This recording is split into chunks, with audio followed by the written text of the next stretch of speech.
Prajurit Pandawa Kostrad gugur saat perang, kisah heroik Sertu Bagus Hermawan baku tembak lawan OPM. Detik-detik perlawanan Sertu M. Bagus Heriawan ikut serta ladeni OPM baku tembak.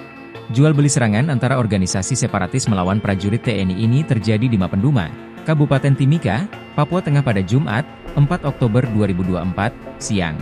Insiden penembakan terjadi saat korban bersama sejumlah personel TNI lainnya sedang melaksanakan patroli pada Jumat, 4 Oktober 2024, siang.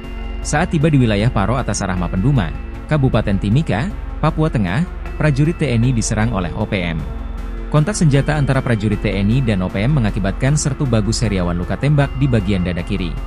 Sertu Bagus dievakuasi menuju rumah sakit, RS, Timika.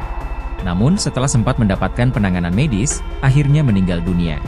Jenazah korban diterbangkan dari Timika, Papua Tengah, menuju kampung halaman orang tuanya di Kecamatan Bojong Sari, Purbalingga, Jawa Tengah. Pemakaman jenazah dilakukan secara militer dan dipimpin langsung oleh Kepala Staf Divisi Infanteri II Kostrad, Brigjen TNI Primadi Saiful Sulun. Sertu Anumerta Muhammad Bagus Heriawan merupakan prajurit TNI dari Kesatuan Yonif Kostrad 411 Pandawa.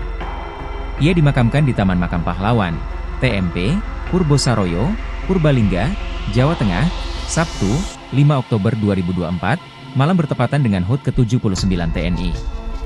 Jenazah Sertu Anumerta Muhammad Bagus Heriawan tiba di rumah duka di Desa Patemon, Kecamatan Bojong Sari, Purbalingga Sabtu sore.